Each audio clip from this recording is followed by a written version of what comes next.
और हम परमेश्वर के वचन से निकालते हैं प्रकाशित वाक्य की पुस्तक और उसका 13 अध्याय।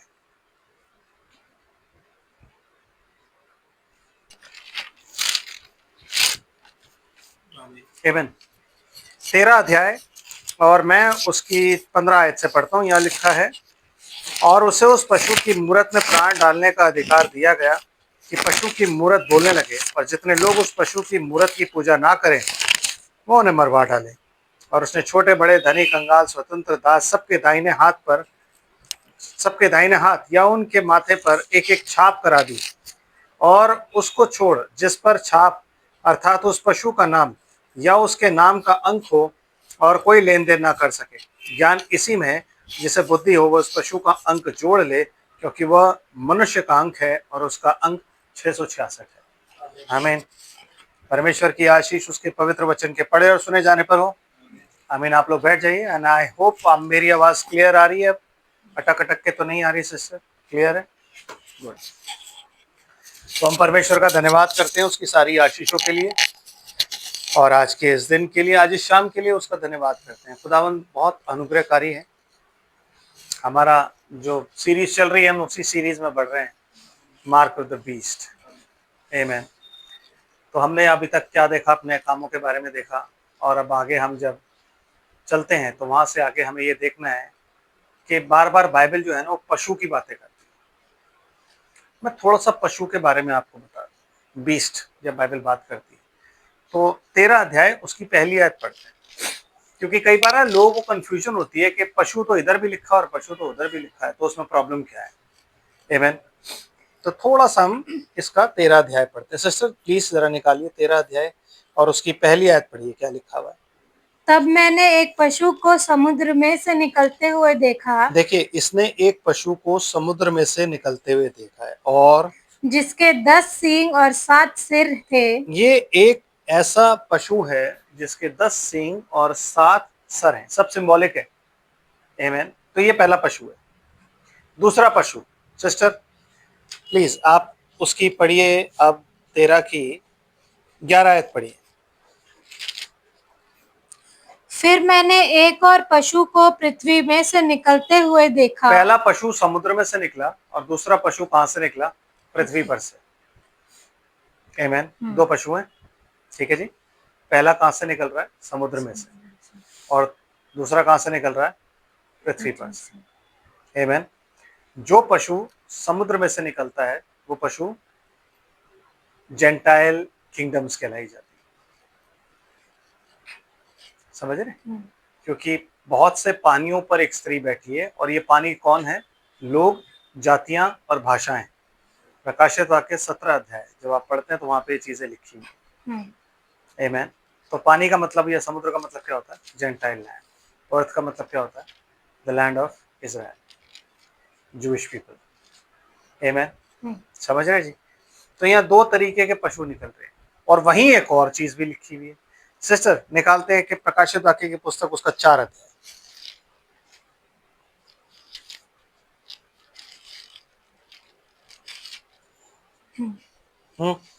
और पहली आयत से थोड़ा सा पढ़ते हैं, फिर उसके बाद हम सीधा अपनी जो हमने आयत देखनी है उस पे आएंगे। इन बातों के बाद जो मैंने दृष्टि की तो क्या देखता हूँ? किन बातों के बाद? मतलब वो प्रकाशित वाक्य की पुस्तक में जो 7 चर्च एजेस हैं, उन एजेस के बाद जब वो एजेस खत्म हो जाएंगी, जब 7वां कलीसिया काल खत्म हो जाएगा, उसके बाद मैं क्या देखता हूँ कि स्वर्ग में एक द्वार खुला हुआ है। हाँ जी। और जिसको मैंने पहले तुरीके से शब्द से अपने साथ बातें करते सुना था जी, वही कहता है, यहाँ ऊपर आ जा। वो कह रहा है यहाँ ऊपर आ जा, और मैं वे बातें तुझे दिखाऊंगा जिसका इन बातों के बाद पूरा होना अवश्य है। किन बातों के बाद? जो बातें अभी बीत गई। 7 चर्च एजेस में जो कुछ भी हुआ है उनके बाद जो कुछ भी हो रहा है तेरे को सारा कुछ बताना है। देन तुरंत मैं आत्मा में आ गया, और क्या देखता हूँ कि एक सिंहासन स्वर्ग में रखा है, और उस सिंहासन पर कोई बैठा है। जो उस पर बैठा है वह यशब और माणिक्य सा दिखाई पड़ता है, और उस सिंहासन के चारों ओर मरकत सा एक मेघधनुष दिखाई देता है। यस। उस सिंहासन के चारों ओर 24 सिंहासन हैं और उन सिंहासनों पर 24 प्राचीन श्वेत वस्त्र पहने हुए बैठे हैं और उनके सिरों पर सोने के मुकुट हैं। उस सिंहासन में से बिजलियां और गर्जन निकलते हैं और सिंहासन के सामने आग के 7 दीपक जल रहे हैं। हाँ जी, वे परमेश्वर की 7 आत्माएं हैं। वे परमेश्वर की 7 आत्माएं हैं। और उस सिंहासन के सामने मानो बिल्लोर के समान कांच का सा समुद्र है। हाँ जी, सिंहासन के बीच में और सिंहासन के चारों ओर 4 प्राणी हैं। 4 प्राणी हैं सिंहासन के बीच में और सिंहासन के चारों ओर कौन है? 4 प्राणी। तो जब आप इसको इंग्लिश में पढ़ते हो ना, आमेन, कौन सी आयत है ये? 6। छठी आयत है। तो इंग्लिश में जब आप इसको पढ़ते हो तो कई कई जगह पे ना बाइबल में क्या लिखा हुआ है, सुनिए क्या लिखा है। मैं पढ़ता हूँ, before the throne there was a sea of glass like unto crystal and in the midst of the throne and round about the throne were 4 beast full of eyes. तो इंग्लिश की बाइबल में क्या लिखा हुआ है? Beast. लेकिन हिंदी की Bible में क्या लिखा हुआ है? प्राणी। नो, यही तो मैं बता रहा हूँ कि ये पशु नहीं है, ये क्या है? बीस्ट। आई मीन ये क्या है? प्राणी है। आमेन। बीस्ट जो होता है ना, बीस्ट हमेशा, जब बाइबल में पशु की बात वहां पे लिखी हुई है और जहाँ पे बीस्ट लिखा हुआ है ना, तो वो बीस्ट जो है वो एक वाइल्ड एनिमल है जिसे आप टेम नहीं कर सकते, जिसे आप पकड़ नहीं सकते, वो वाला बीस्ट है। लेकिन यहाँ पे जब बीस्ट लिखा हुआ है तो उसका मतलब है लिविंग क्रीचर। ठीक है, इसको अगर मैं इसका मतलब निकालूं ग्रीक में तो वहां पे क्या लिखा हुआ है? इनका मतलब होता है जून, और जबकि जो हमने प्रकाशित वाक्य और अभी 13 अध्याय में पढ़ा वो होता है थेरोन। दोनों में फर्क है। जून का मतलब होता है living creature, living being, living creature. इसीलिए हिंदी की बाइबल में क्या लिखा हुआ है? प्राणी, सही ट्रांसलेशन। और इंग्लिश की बाइबल में 13 अध्याय में क्या लिखा हुआ है? पशु। तो इसको आप कंफ्यूज ना हो, दोनों के अलग अलग मतलब है, दोनों अलग अलग है सिंबॉलिक वे में। आमेन। तो क्या बोलता है? कहता है एक प्राणी समुद्र से निकला और उस प्राणी के 10 सींग, क्या 7 सर और 10 सींग थे। तो हमें जानना बड़ा जरूरी है कि प्राणी जो समुद्र में से निकला ये कौन सा प्राणी था। आमीन। जब हम डैनियल नबी की पुस्तक में चलते हैं ना, क्योंकि अगर हम शुरू से पशु नहीं देखते हुए आएंगे ना तो हमें पशु समझ में नहीं आएंगे कौन है। आमीन। तो लिहाजा हम चलते हैं डैनियल नबी की पुस्तक में और वहां जाके देखते हैं कि पशु कैसे थे। आमीन। और फिर हम इस एंड वाले पशु पे दोबारा आएंगे जब, तो हमें समझ में आ जाएगा कि यार ये पशु ना मिलता जुलता पशु है उनसे। आमीन। तो हम डैनियल नबी की पुस्तक निकालते हैं और उसका 7वां अध्याय निकालते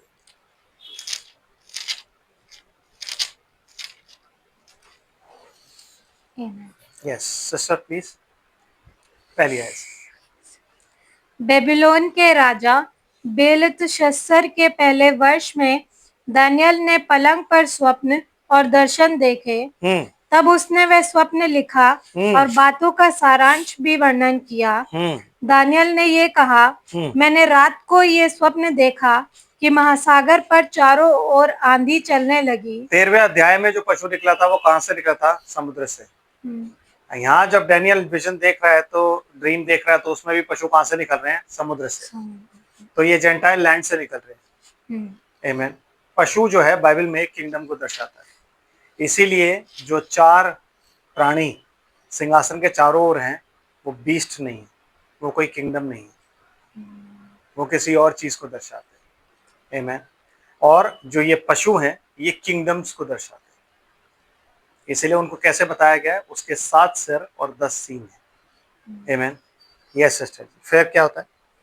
तब समुद्र में से 4 बड़े-बड़े जंतु जो एक दूसरे से भिन्न थे निकल आए। कितने जंतु निकले? 4। आमीन। यस। देन क्या हुआ? पहला जंतु सिंह के समान था। पहला जंतु जो है वो सिंह के समान है। हम सब जानते हैं, हमें सबको पता है, और ये प्रीच भी होता है, हम चर्चेस में जाते हैं और हमें मालूम भी होता है कि ये पहली किंगडम जो है कौन सी है? बाबुल। आमीन। पहली किंगडम कौन सी है? बाबुल। और पहला राजा कौन है? नबूकदनेस्सर। ठीक है। सेकंड किंगडम कौन सी है?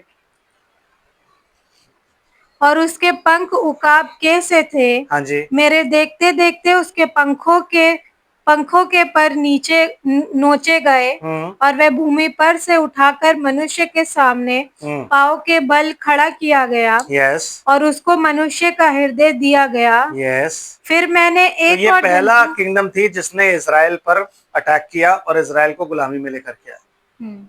दिस वाज द फर्स्ट, कि नहीं है? Was it? ये इससे पहले भी कोई था? कौन? मिस्र। इससे पहले कौन था? यस, इससे पहले मिस्र। आमेन। और मिस्र Amen. कौन सी किंगडम थी? जेंटाइल। ठीक है जी। यस, देन आगे चलते हैं। तो पहला मिस्र, दूसरा कौन हुआ? फिर मैंने एक और जंतु देखा हाँ जो रीछ के समान था ओके और एक पांजर के बल उठा हुआ था। ओके। ये जो किंगडम है, जो भालू है, जो किंगडम रीच के समान है, उसको हम क्या बोलते हैं? ग्रीक, सॉरी ग्रीक नहीं, मीदो पर्शिया। दारा जिसका राजा था, ठीक है, तो इसको हम क्या बोलते हैं? मीदो पर्शिया। दो किंगडम से मिला के बनी थी। दारा राजा था, जर्सिस राजा था, तो ये वो वाली किंगडम है। आमेन।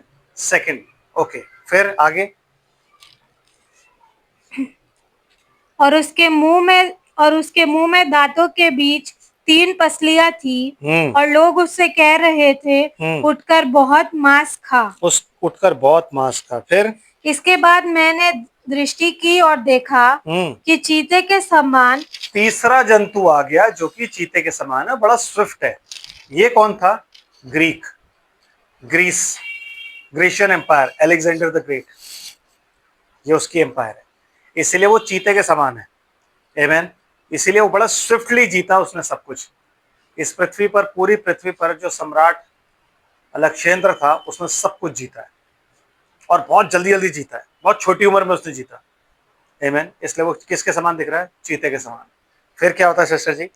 जिसकी पीठ पर पक्षी के से 4 पंख हैं और उस जंतु के 4 सिर थे और उसको अधिकार दिया गया। फिर इसके बाद मैंने स्वप्न में दृष्टि की और देखा कि एक चौथा जंतु एक है। चौथा जंतु निकलता है। आमेन। फोर्थ बीस्ट, इन सबसे अलग है।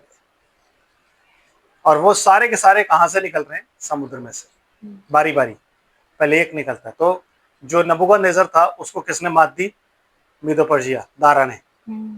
दारा की किंगडम को किसने मात दी? अलेक्जेंडर ने। अलेक्जेंडर की किंगडम को किसने मात दी? इस फोर्थ ने। तो ये फोर्थ कौन है? अब देखते हैं। यस, जो भयंकर और डरावना। ओके। इसका जो रूप है ना, वो आप बहुत गौर से समझें। इसका रूप कैसा है? ये बहुत भयंकर है और बहुत ही डरावना है। आमेन।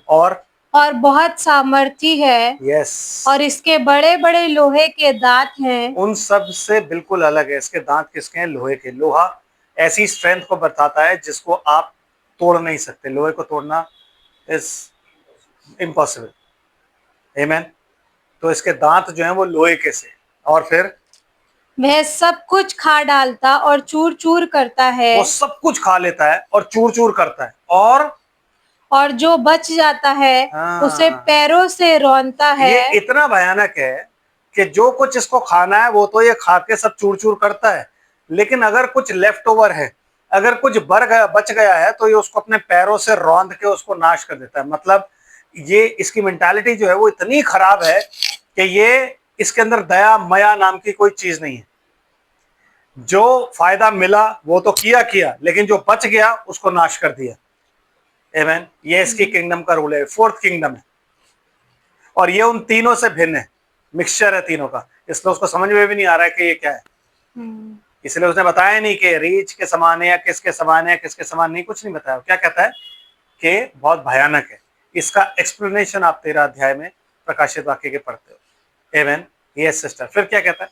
वह सब पहले जंतुओं से भिन्न है। हाँ, और इसके 10 सींग हैं। इसके 10 सींग हैं। वही 13 अध्याय, प्रकाशित वाक्य 13 अध्याय में आपने क्या देखा था? एक पशु समुद्र से निकला जिसके 10 सींग हैं। और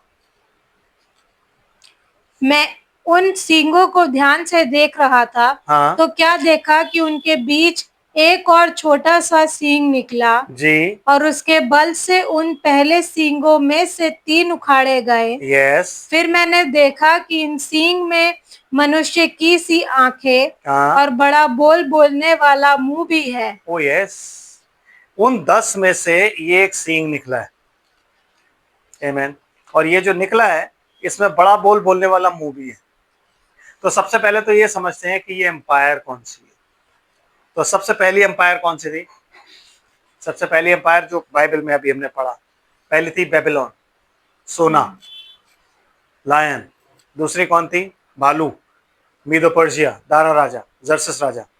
थर्ड कौन सी थी? चीता, Greece, Alexander the great. Fourth empire कौन सी थी? Rome, worst of all. Amen. इतनी भयानक थी कि उसका कोई रूप वो बता नहीं पाया कि रूप कैसा है। सिर्फ उसने उसका कैरेक्टर बताया कि उसके लोहे के दांत इतनी स्ट्रॉन्ग, उन सबसे ज्यादा स्ट्रॉन्ग वो थी कि उसके लोहे के दांत थे। आमेन। और वो क्या करता था? खाता था, मतलब जो उसे अच्छा लगा वो उसने खाया, अपने फायदे के लिए इस्तेमाल किया, खा गया। और जो नहीं खाया ना, जो बच गया, उसको रौंद देता था। उसमें दया और माया नाम की चीज नहीं थी। उसको सिर्फ लोगों को रूल करना आता था, तो वो रूल करता था और लोगों को डिस्ट्रॉय कर देता था। आमेन। उन चारों में सबसे ज्यादा खतरनाक वही था। सो सबसे लास्ट में जब यीशु मसीह आए तो इजराइल पर कौन राज्य कर रहा था? रोम। आमेन।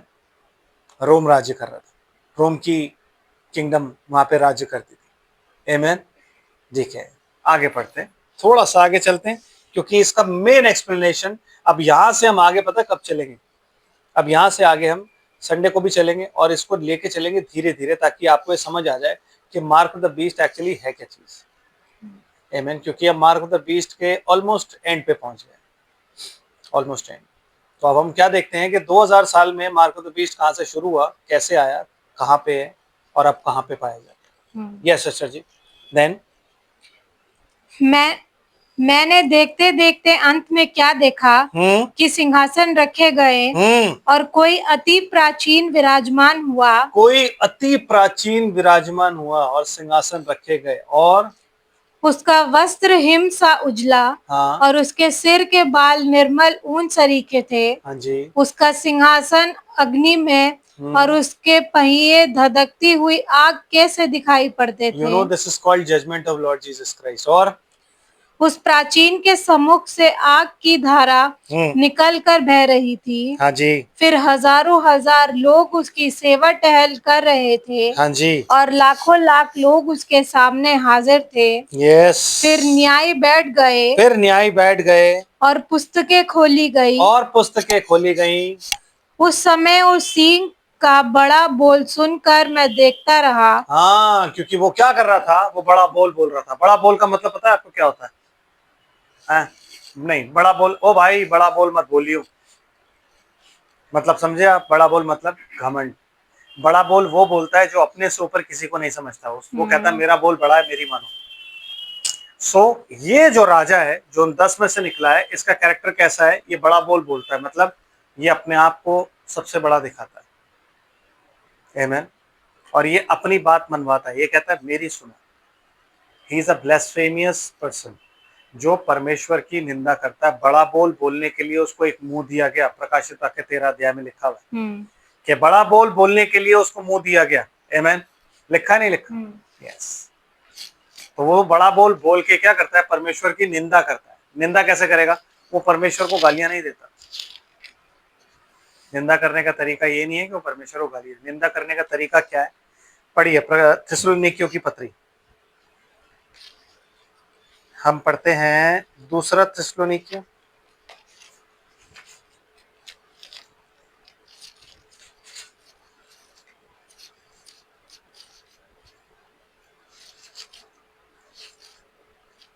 दूसरा थिस्सलुनीकियों दूसरा अध्याय और पहली आयत।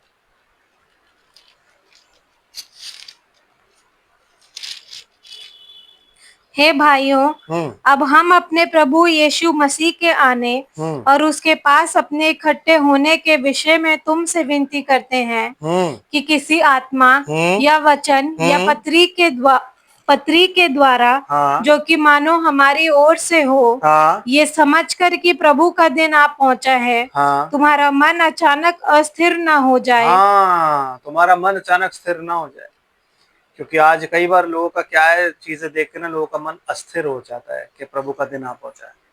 कहता नहीं नहीं, वो आपको साइंस दे रहा है प्रभु के दिन के आने के। कुछ साइन यीशु मसीह ने दिए थे और कुछ साइन वो दे रहा है। आमीन। और वो साइंस क्या है? और ना तुम घबराओ, किसी रीति से किसी के धोखे में ना आना। यस। क्योंकि वह दिन ना आएगा, वह दिन ना आएगा जब तक धार्मिकता का त्याग ना हो ले। सबसे पहली चीज जो उस दिन के आने का साइन होगा वो क्या है? धार्मिकता का त्याग ना हो ले, विच मीन्स परमेश्वर के वचन पर जो विश्वास है उसका त्याग हो जाएगा। कि लोग परमेश्वर के वचन पर विश्वास नहीं करेंगे लेकिन मनुष्यों की बातों पर विश्वास करेंगे। तो ये पहला साइन है, और ये पहला साइन इसी एज में पूरा हुआ है। आमीन। लौदीकिया कलीसियाई काल में पहला साइन पूरा हुआ है कि आप जिस मर्जी को जितना मर्जी वचन सुनाओ, वो वचन का इनकार करके सीधा चर्च की तरफ घूम के कहता वो जो बोल रहे हैं वो सही है। क्योंकि जब आप चर्च से पूछोगे तो कहेंगे खुदा चर्च में है। आमीन। जबकि खुदा अपने वचन में है।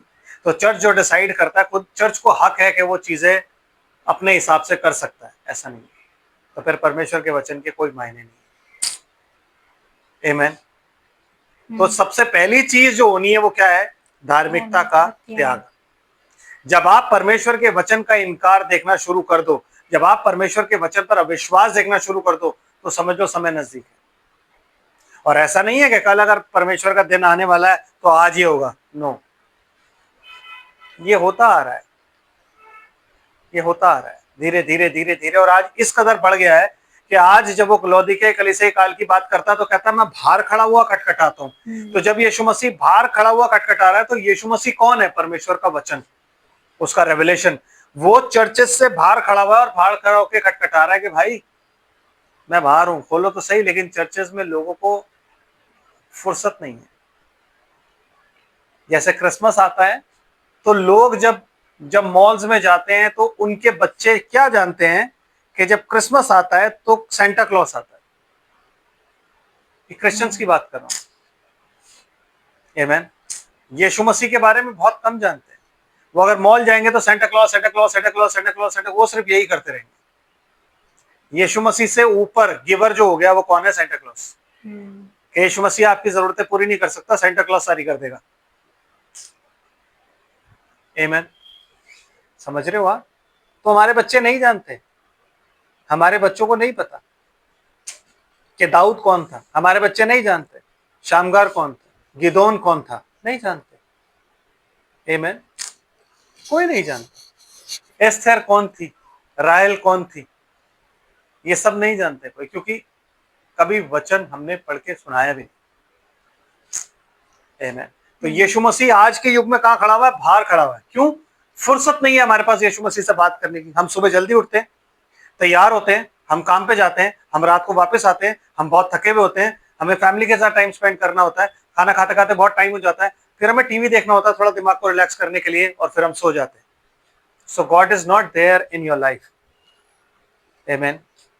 आप यहाँ पे करने क्या आए हो? आप यहाँ पे कमाने आए हो, बच्चे पैदा करके उनको पालने आए हो, और फिर आप मर जाते हो। और फिर जब ऊपर जाके आपसे पूछा जाएगा भाई तू जमीन पे गया था क्या करके आया, वो जो कह रहे ना किताबें खोली गई, वो आपसे पूछा भी तो जाएगा जो लाइफ मैंने तुझे दी थी उसका तूने क्या किया। जब खुदा पूछेगा तो हमारा जवाब क्या होगा? कि मैंने तेरे लिए खून बहाया, तूने मेरे लिए क्या किया? कहां करता प्रभु? टाइम ही का था कुछ करने का।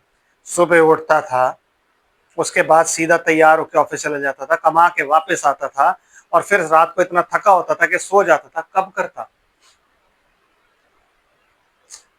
है? यस। आमीन। लेकिन उन बातों का तब कोई मायने होगा नहीं ब्रदर, उन बातों का तब कोई मायने होगा नहीं। इसलिए लोगों ने अपनी जिम्मेवारी किस पे डाल रखी है? चर्च पे। आप समझ रहे हो? लोग वचन क्यों नहीं सुनना चाहते? क्योंकि उनको पता है वचन सुनेंगे तो सुन के बदलना पड़ेगा। ये बात तो अच्छी तरीके से जानते हैं। सुनेंगे और अगर हमने ग्रहण नहीं किया तो जज भी किए जा सकते हैं। इसलिए अपनी जिम्मेवारी चर्च पे डाल दो कि चर्च वाले प्रीच करेंगे, हम सुनेंगे और हम जाएंगे और हम आएंगे और हम सो जाएंगे। तो जब उस दिन हमसे पूछा जाएगा, हम कहेंगे हमें क्या पता, चर्च में जो पास्टर बोलता था वो हम सुनते थे। लेकिन उस दिन बहुत से लोग बहुत सी बातों का जवाब भी देंगे जब यीशु मसीह पूछेगा। आमेन। Yes sister. देन और वह पाप का पुरुष अर्थात विनाश का पुत्र प्रकट न हो ले, मतलब ये पाप का पुरुष अर्थात विनाश का पुत्र कौन है? आपको पता विनाश का पुत्र किसका नाम था? है यहूदा इस्करियोती। यहूदा इस्करियोती के बाद दूसरा पाप का पुरुष और विनाश का पुत्र कौन है? तीसरा, सॉरी, जो भी हो गए, एंटी क्राइस्ट। आमेन। और पहला कौन था? कैन। क्योंकि वो अपने पिता शैतान से था, उस दुष्ट से था, तो वो पुत्र था। दूसरा यहूदा था। तीसरा कौन था? होगा। तो पहला का नंबर क्या था? 6, फिर दूसरा 6, फिर तीसरा 6। It is 6, 6 and 6। तो जिस दिन वो तीसरा आएगा उस दिन उन दोनों की स्पिरिट भी इसके अंदर होगी, तो वो अपनी पूरी शिद्दत से आत्मा में भर के आएगा। इसलिए शैतान देहधारी हो जाएगा। जैसे यीशु मसीह को परसिक्यूट किया गया था ना, वो परसिक्यूशन कोई नहीं झेल पाएगा। वो परसिक्यूशन झेलने में प्रॉब्लम होगी। वही परसिक्यूशन, आप सोचो, वही चीज जब शैतान मसीह के लोगों से करेगा जो यहाँ रह जाएंगे, तो कैसे कोई जी पाएगा? क्योंकि विनाश का पुत्र ही नीचे है। और उसे पता है कि जब मैं मारना शुरू करूंगा ना तो अपने आप ही भागेंगे, ये मेरी ओर ही भागेंगे, घुटने टेक के कहेंगे कि भाई, क्योंकि हम में से कोई भी इतना ताकतवर नहीं है कि इतनी बेते खाने के बाद जैसे यीशु मसीह खड़ा हो गया था खड़े हो जाए। क्योंकि बाकी की मार तो उसको ईगो में पड़ी है। पहली मार उसकी सजा थी, दूसरे जो कोड़े पड़े थे वो ईगो में थे। आमेन। तो जब तक वो प्रकट ना हो ले, और वो कब प्रकट होगा? स्पिरिचुअली हम सब जानते हैं कि वो कहां बैठा है। स्पिरिचुअली हम सब जानते हैं, उसी को हम इन दिनों में अब वही देखेंगे। लेकिन ये बात जो वो कहता है, ये कहता है फिजिकली, जब वो देह को धारण कर ले, क्योंकि अभी तक उसने देह धारण नहीं करी। अभी तक उसने देह धारण नहीं करी है, अभी तक वो हवाओं में ही है। अभी उसका इफेक्ट इस पृथ्वी पर ऐसा है कि हम लोग अभी से ही कहते हैं कि हाँ यार, घोर कलयुग। जैसे मैं आपको बता रहा था कि मैं एक सज्जन पुरुष से बात कर रहा था और मुझे कह रहे, भाई साहब, कलयुग बीत चुका और राक्षस का युग आ गया है। तो अभी तो वो युग आया नहीं है, अभी आया। उसको नीचे तो बैठने दो एक बार। आमेन। समझ रहे कि नहीं? तो वो कब आएगा? जब फिजिकली वो देह धारण करके इस जमीन पे बैठ जाएगा। आमेन। एक इंसान में, एक पुरुष में वो साक्षात इनकारनेट हो जाएगा। और इनकारनेट हो जाने के बाद जब वो यहाँ बैठेगा, कहता है जब तक वो प्रकट ना हो जाए, उसके बाद ही तो आएगा प्रभु का दिन। उससे पहले थोड़ा ना आ सकता है। ये तो ट्रेलर है जो चल रहा है अभी। ये सब जो आप देख रहे हो, ये अभी तक प्रभु ने कुछ नहीं करना शुरू किया है। अभी वो माइक टेस्टिंग भी नहीं कर रहा। अभी वो माइक टेस्टिंग करनी शुरू करेगा। जब वो माइक टेस्टिंग करनी शुरू, वो क्यों रुका हुआ है? क्योंकि ब्राइड यहाँ पे है। जब तक ब्राइड यहाँ पे है वो माइक टेस्टिंग भी नहीं करेगा। नो, वो इनको खेलने दे रहा है बच्चों को, कि पृथ्वी के लोग जो खेल रहे हैं कह रहे खेलो। अभी मैं माइक टेस्टिंग शुरू करूंगा, मैं अपनी ब्राइड के सामने कुछ नहीं कर सकता। आमेन। देन सिस्टर, जो विरोध करता है और हर एक से जो ईश्वर या पूज्य कहलाता है अपने आप को बड़ा ठहराता है। अपने आप को, यही बड़ा बोल है कि अपने आप को बड़ा ठहराना। आमेन। कि जो भी है परमेश्वर या जो भी ईश्वर है, गॉड है, अपने आप को से बड़ा ठहराना, that I am God, worship me. और विरोध करता है किसका? किसका विरोध करता है? परमेश्वर का। तो किसका विरोधी है? परमेश्वर का। और परमेश्वर को विरोध करने के लिए, का विरोधी होने के लिए, उसको वचन का विरोधी होना पड़ेगा। कि वो वचन का विरोधी है। He is an anti Christ, anti word. वचन का वो विरोध करता है। देन सिस्टर, यहाँ तक कि वह परमेश्वर के मंदिर में बैठकर अपने आप को ईश्वर ठहराता है। जैसे कि यूहन्ना ने बोला कि बहुत से झूठे, बहुत से मसीह विरोधी उठ खड़े हैं और आज भी पाए जाते हैं। तुमने सुना है कि आने वाला है, लेकिन बहुत से आज भी हैं। तो ऐसा नहीं है कि वो स्पिरिट मर गई, वो स्पिरिट चलती चली। यहूदा मर गया था, लेकिन यहूदा के अंदर जो स्पिरिट पाई जाती थी विरोध की, वो आगे बढ़ती चली जा रही थी। यहूदा का विरोध पता आपको क्या था? अरे यार, ये काय के लिए इतना वेस्ट किया, मतलब उसको यीशु मसीह की सेवा जो वो कर रही थी वो वेस्ट लग रही थी। दैट इज कॉल, मतलब उसने और अपने आप को क्या बताया, ये इत्र बेचकर गरीबों को बांट दिया जाता। मैंने कहा ना काम, आप समझ रहे हो बात को? यीशु मसीह की सेवा करना, यीशु मसीह से वो औरत प्यार के वजह से ये सब कर रही थी, वो उसको वेस्टेज लग रहा था। तो यीशु मसीह की सेवा में आप जो भी कुछ करोगे, तो जो मसीह विरोधी होगा वो क्या बोलेगा, ये वेस्टेज है। ये जो काम आप कर रहे हो इससे कंगालों की सुधि ली जा सकती थी, जो कि आज की डेट में ली जा रही है थ्रू दी एनजीओज। आमेन, है कि नहीं? तो यीशु मसीह कहता कंगाल तो तुम्हारे साथ हमेशा रहेंगे, मैं नहीं रहूंगा। आप समझ रहे हो? और क्या लिखा है? क्या तुम्हें स्मरण नहीं कि जब मैं तुम्हारे यहाँ था तो तुम में ये बातें कहा करता था कि वो परमेश्वर के मंदिर में बैठकर अपने आप को परमेश्वर दिखाएगा? मैंने तुम्हें नहीं बोला था? तो आज वो बातें हो रही हैं। ये पौलुस ने तब भविष्यवाणी करी थी और आज ये भविष्यवाणी पूरी है। यूहन्ना ने तो बाद में बोली, प्रकाशित वाक्य में बाद में आई है, लेकिन यूहन्ना पहले ही बोल चुका है, सॉरी पौलुस पहले ही बोल चुका है कि उस वक्त में वो बैठ के अपने आप को परमेश्वर दिखाएगा, परमेश्वर के मंदिर में ही। आमेन। वो क्या बोलेगा, मैं परमेश्वर हूं, I am God in lieu of Christ. मसीह की जगह मैं हूं, 3 चाबियां मेरे पास है, ताज मेरे पास है, राजदंड मेरे पास है, हर चीज मेरे पास है। आमेन। मैं चाहूं तो वचन को चेंज कर सकता हूं। मैं चाहूं तो आए हमारे बाप की दुआ में से वो जो लास्ट का पोर्शन है, क्योंकि राज्य पराक्रम और महिमा हमेशा तेरी है, वो नहीं बोलूंगा। क्यों? क्योंकि अब राज्य और पराक्रम ऑलरेडी मिल चुका है मुझे, वो हमेशा उसका नहीं है, वो मुझे मिल चुका है। तो मैं दुआ ही हटा दूंगा, आदि कर दूंगा उसको। आमेन जी। तुम उस वस्तु को जानते हो और उसे अभी रोक रहा है, जो उसे अभी रोक रहा है, मतलब एक वस्तु है जो उसको प्रकट होने से ना अभी रोक रही है। आमेन। और कि वह अपने ही समय में प्रकट हो। हाँ, कि वो अपने ही समय प्रकट हो। और क्योंकि अधार्मिकता का भेद अब भी कार्य करता है। यस, अधार्मिकता का एक भेद है। आमेन। अविश्वास का एक भेद है जो अब भी कार्य करता है। आमेन। लोगों के अंदर एक अविश्वास की आत्मा है जो बैठ के कार्य करती है और परमेश्वर के वचन पर और परमेश्वर के नाम पर विश्वास, प्रभु यीशु मसीह के नाम पर विश्वास नहीं करने देती।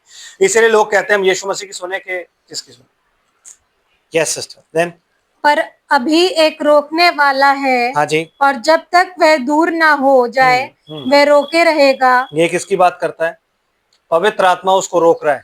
एक रोकने वाला है, और जब तक ब्राइड जिसमें पवित्र आत्मा है, जब तक वो निकल ना जाए तब तक वो रोके रहेगा। उसके बाद तब वह धार्मिकता प्रकट होगी जिसे प्रभु यीशु अपने मुंह की फूंक से मार डालेगा। जो आपने अभी पढ़ा, सिंहासन रखे गए, वो वाली बात। और अपने आगमन के तेज से भस्म करेगा। यस। उस अधार्मिकता का आना शैतान के कार्य के अनुसार सब प्रकार की झूठी सामर्थ और चिन्ह और अद्भुत काम के साथ और नाश होने वालों के लिए धार्मिकता के सब प्रकार के धोखे के साथ होगा, क्योंकि उन्होंने सत्य से प्रेम नहीं किया। यस, उन्होंने सत्य से, और सत्य क्या है? तेरा वचन सत्य है। तो उन्होंने किससे प्रेम नहीं किया? वचन से। समझ रहे हो? उन्होंने वचन से और उसके रेवलेशन से प्रेम नहीं किया, और जिससे उनका उद्धार होता। यस, आपका उद्धार किससे? वचन से। आपका उद्धार किससे? उस रेवलेशन से जो पतरस ने बोला, उससे आपका उद्धार है। आपका उद्धार चर्च से नहीं है, आपका उद्धार किसी डिनोमिनेशन से नहीं है, आपका उद्धार किसी पास्टर से नहीं है। अगर मैं खड़ा होकर बोलूं कि भाई मैं आपके लिए दुआ करूंगा, आपका उद्धार, मैं झूठा हूं। आपका उद्धार सिर्फ और सिर्फ इस वचन में पाया जाता है। और वो वचन क्या है? तुम इसे हरेक यीशु मसीह के नाम में बपतिस्मा ले, तब तुम पवित्र आत्मा का दान पाओगे। और उन्होंने सत्य को नहीं ग्रहण किया, उससे प्यार नहीं किया। क्या किया? और इसी कारण परमेश्वर उनमें एक भटका देने वाली सामर्थ को भेजेगा। यस, दैट इज व्हाई आप लोग कहते हो कि यार मैं इतना समझा रहा हूँ, इतना वचन सुना रहा हूँ, ये बस बंदा समझ क्यों नहीं रहा है? क्योंकि परमेश्वर ने उसमें भटका देने वाली आत्मा भेज दी है ताकि वह भटका ही रहे। आमेन। फिर कि वह झूठ की प्रतीति करे। हाँ जी, वो झूठ की प्रतीति करे। इसीलिए बाइबल कहती है कि उसका आना सब प्रकार की झूठी सामर्थ। आप देख लो कितने घूम रहे हैं यहाँ पे जो चंगा करने वाले हीलर, अद्भुत काम चिन्ह दिखा रहे हैं, कितने हैं, बहुत है। ये वो हैं जिन्होंने उन कामों को, जैसे यहूदा कह रहा था कि भाई ये जो इत्र है ये बेचकर गरीबों में बांटा जाता, मतलब गरीबों की सेवा करके ये दिखा रहे हैं हम खुदा के हैं। लेकिन किसी को नहीं पता कि ये लोग शैतान के चलाए चलते। इन दी एंड जब वो सब ले करके वहीं जाएंगे ना, तब पता लगेगा अरे यार ये तो वहां ले आया। यस देन, ताकि जितने लोग सत्य की प्रतीति नहीं करते वरन अधार्मिकता से प्रसन्न होते हैं वे सब दंड पाएं। वे सब के सब क्या करेंगे? दंड पाएंगे। क्यों? क्योंकि वो अधार्मिकता से प्रसन्न होते हैं, सत्य की प्रतीति नहीं करते, इस वचन की प्रतीति, इसके रेवलेशन की प्रतीति नहीं करते। इसलिए मैंने बोला ना, सबसे पहला कार्य क्या है? जिसे परमेश्वर ने भेजा है उसे ग्रहण करो। तो परमेश्वर ने किसे भेजा? सत्य को भेजा। सत्य क्या है? उसका वचन। और लोगों ने सत्य को ग्रहण नहीं किया। आमीन। गिफ्ट्स लेना चाहते हैं लेकिन गिवर को नहीं लेना चाहते, क्योंकि गिवर वचन में पाया जाता है, गिवर ही सत्य है। आमीन। तो सत्य को उन्होंने पसंद नहीं किया और अधार्मिकता से वो खुश होते हैं। वाई? क्योंकि अधार्मिकता जो है ना कंफर्टेबल होती है, सत्य की राह कठिन होती है और अधार्मिकता जो है वो मुश्किल है थोड़ी सी। अधार्मिकता जो है वो इजी है, तो उन्होंने उससे प्रेम किया, उससे वो प्रसन्न होते हैं। आमीन। क्योंकि उसमें उन्हें कोई एफर्ट नहीं लगाना पड़ता। वो मैसेज सुनते जो उनके कान में शहद की तरह निकल जाए अंदर आराम से, तो उससे वो खुश होते हैं। और परमेश्वर ने इसलिए उनको किसके लिए रखा है? दंड के लिए। तो अगर कोई वचन नहीं सुनता है सच्चा, तो आप समझो इस चीज को, परमेश्वर ने भटका देने वाली आत्मा उसके अंदर डाल रखी है, इसलिए वो नहीं समझ रहा है। आमीन। आप उसके लिए तरस और दया की प्रार्थना कर सकते हो, तो खुदावंद इस पे दया कर, लेकिन आपको स्पिरिट डिसर्न करनी चाहिए। आमीन। तो ये हमारा पहला जो हम जानना चाहते हैं बीस्ट के बारे में, ये उसका पहला पार्ट 1 है।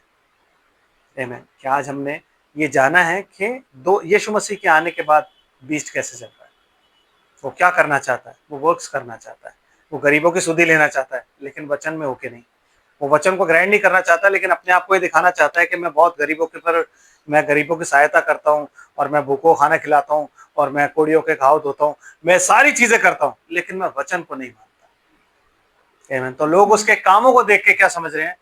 He is Holi. और ये बहुत अच्छा है, जिसको हम आगे चलते हुए देखेंगे जब हम 7 सील्स को लेके चलेंगे। प्रभु आप सबको आशीष बरकत दे। यहाँ से आगे हम संडे को चलेंगे। आमीन। आइए हम प्रार्थना करते हैं। स्वर्ग और पृथ्वी के मालिक, तेरा धन्यवाद करते हैं प्रभु, तू हमेशा हमारे साथ रहता है। मेरे खुदावंद, आज भी तूने प्रभु जी अपने वचन से थोड़ा थोड़ा हमें समझाया। खुदा तेरा धन्यवाद हो। बुद्धि छोटी है प्रभु जी, हम थोड़ा ही समझते हैं मेरे प्रभु, इसके लिए हम तेरा धन्यवाद करते हैं कि तू मेरे प्रभु जी हमारी ही भाषा हमारे तरीके से हमें समझाता है, जैसा हमेशा करता था। जैसे तू पृथ्वी पर भी था तो प्रभु उन लोगों की भाषा उन लोगों के तरीके से उनको समझाता था ताकि उनकी समझ आ जाए। मेरे पिता, वो फिर भी नहीं समझते थे, लेकिन हम तेरा धन्यवाद करते हैं कि तेरा आत्मा हमारे साथ रहता है जो हमें हर चीज समझाता है। प्रभु तेरा धन्यवाद हो। होने दे कि सुनने वालों को प्रभु जी तू वो कान दे मेरे प्रभु, ताकि तेरी आवाज मेरे प्रभु उनके कानों से होते हुए हृदय में प्रवेश करे। मेरे खुदावंद वो इस बात को सुन सकें कि आत्मा कलीसियाओं से क्या कहता है, और मेरे पिता तेरे वचन पर आ सके। मेरे प्रभु समय नजदीक है, तेरा आना बहुत नजदीक है। मेरे पिता परमेश्वर, इस वक्त में अगर हम वचन का इनकार करेंगे प्रभु जी, तो मेरे पिता वो दंड जो तूने अपने वचन में लिखा है वो हमारे लिए रखा हुआ है। तो पिता, हर एक आशीष के लिए हम तेरा धन्यवाद करते हैं। तो से ये रिक्वेस्ट करते हैं कि तू मेरे परमेश्वर अपने लोगों को अपने वचन की बातें सिखा। जितने अनंत जीवन के लिए ठहराए गए हैं वो सब के सब मेरे प्रभु जी तेरे वचन में आए। मेरे पिता, सारी आशीषों के लिए तेरा धन्यवाद। मेरे खुदावंद, इस वचन को तू ब्लेस कर, इसके पढ़े और सुने जाने को आशीषित कर मेरे प्रभु। पिता परमेश्वर, इस रात में सबका निगहबान हो। बच्चे लोग वापस जाएंगे, खुदावंद सही सलामत पहुंचे प्रभु जी। तेरा अनुग्रह सब पर बना रहे, तेरा दूध छावनी के रहे ताकि सही सलामत पहुंचाए। मेरे पिता परमेश्वर, होने दे कि मेरे प्रभु इस रात में सबके जीवनों को अपनी अनुग्रह रूपी गठरी में बांधे रख। तेरा दूध प्रभु यीशु मसीह के नाम में छावनी के रहे प्रभु, ताकि मेरे पिता परमेश्वर ये लोग सही सलामत मेरे प्रभु जी पाए जाएं। मीठी नींद इनको दे ताकि चैन से सोए, सुबह जब उठे तो धन्यवाद के साथ अपने दिन की शुरुआत प्रभु यीशु मसीह के नाम में करें। खुदावंद, हमारी प्रार्थना रोज की मम्मी के लिए प्रभु। सिस्टर आज रात को जाएंगी मेरे प्रभु, तू मददगार होना। जिस भी व्हीकल से जाती हैं खुदावंद, तेरे अनुग्रह का बड़ा रहे, तेरा दूध छावनी के रहे ताकि सही सलामत पहुंचे और हम तेरे नाम का धन्यवाद करें। प्रभु परमेश्वर, हर घर परिवार संपत्ति रोजगार तेरे अनुग्रह के बारे में हो, तेरा दूध छावनी किए रहे। पिता परमेश्वर, उन्हें दे कि मेरे प्रभु तू मुल्क इजराइल और यरूशलेम को ब्लेस कर, यूनिवर्सल ब्राइड को ब्लेस कर, और मेरे पिता परमेश्वर उन लोगों को ब्लेस कर जो 5-fold मिनिस्ट्री के निमित्त तेरी सेवा आत्मा और सच्चाई से तेरी सबमिसिव विल और परफेक्ट विल के अनुसार करते हैं। प्रभु इन सबको तू अपने टेंडर के प्रोटेक्शन में रख। तेरी अनुग्रह की दृष्टि सब पर बनी रहे। मेरे खुदावंत तू सब पर निगहबान हो। शरण पर अपनी अनुग्रह की दृष्टि रखना। प्रभु तेरे अनुग्रह के बारे में पाई जाए, तेरा दूत छावनी के रहे। हर एक आशीष के लिए तेरा धन्यवाद करते हुए सारा आदर महिमा धन्यवाद तुझे देते हैं। अपने इन प्रियजनों को प्रभु यीशु मसीह नासरी के नाम में ब्लेस करता हूँ। प्रभु तेरी ब्लेसिंग्स इनके साथ बनी रहे। इनका वीकेंड ब्लेसेड हो प्रभु जी। प्रभु सब कुछ के लिए धन्यवाद करते हुए प्रार्थना धन्यवाद के साथ अपनी किसी खूबी लियाकत, अपनी किसी धार्मिकता भक्ति से नहीं, बल्कि आपके प्यारे बेटे यीशु मसीह के मोस्ट प्रेशियस नाम में प्रभु आपकी पवित्र वेदी पे समर्पित करते हैं। दया से आप इसे सुने और ग्रहण करें। आमीन।